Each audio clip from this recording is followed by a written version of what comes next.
Moi, ce que je trouve fabuleux à l'ASCAP, c'est d'abord le temps donné par des bénévoles pour des personnes qui sont en difficulté d'insertion. Donc tout ça me tient à cœur. Alors pourquoi ça me tient à cœur? Parce que j'ai commencé à travailler à 16 ans, que voilà, j'ai été en vraie galère et que j'espère ne pas avoir oublié au bout de 30 ans qu'il y a beaucoup de gens qui sont encore au bord du chemin et qu'on se doit dans notre société de partager. J'ai toujours milité pour l'emploi. D'abord au niveau du club IGR, c'est-à-dire des anciens diplômés de l'IGR, IAE-IGR, où j'étais président de 1995 à 1999, et concomitamment, j'ai été aussi adjoint au maire à Cesson-Sévigné, où j'étais en charge de l'emploi.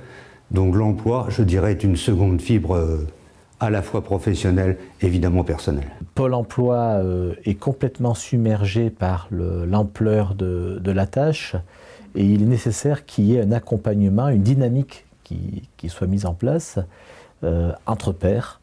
Et je pense qu'effectivement des formules comme la SCAP correspondent tout à fait aux besoins pour ces personnes qui sont en recherche active d'emploi. Ce qui a guidé un petit peu notre choix de partenariat, c'était une approche assez pragmatique des choses où globalement on laisse assez, peu de place à la théorie mais beaucoup à la pratique. Et avec ce degré, ce souci d'efficacité, voilà, ça nous ressemble pas mal. À titre personnel, voilà, on arrive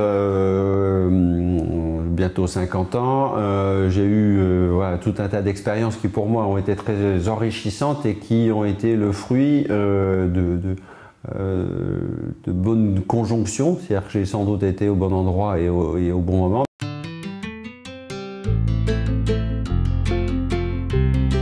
Aujourd'hui, je fais essentiellement de l'entretien conseil.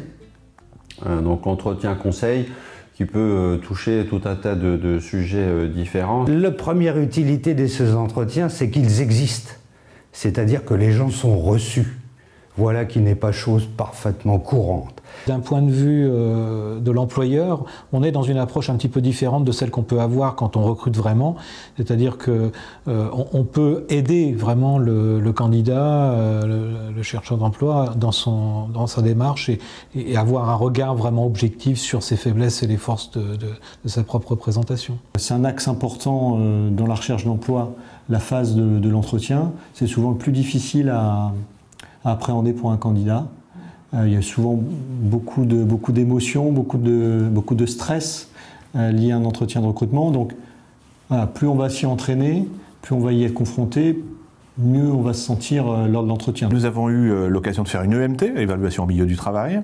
Elle ne s'est pas concrétisée parce que dans la poursuite du cursus de recrutement, on s'était perçu que ça n'allait pas matcher. Bon, c'est le hasard a fait que ça n'a pas matché, mais on était parti dans cette partie recrutement. Et nous avons intégré une collaboratrice qui a été et là, très peu de temps à la SCAP. Et suite au premier entretien que j'ai pu avoir, qui était un entretien à SCAP, bah, écoutez, ça a débouché sur une proposition d'emploi.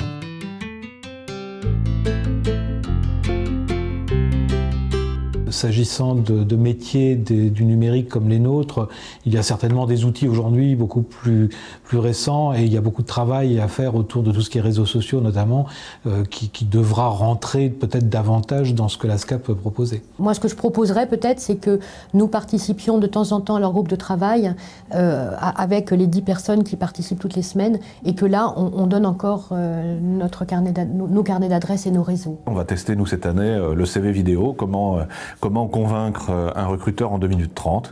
Ben, écoutez, voilà par exemple des pistes sur lesquelles la SCAP peut évoluer. La difficulté, c'est l'effet taille. C'est-à-dire qu'effectivement, ce type d'association, afin d'être efficace et ne pas basculer dans une grosse machine qui redeviendrait une machine administrative, doit garder cette taille humaine et cette dynamique associative.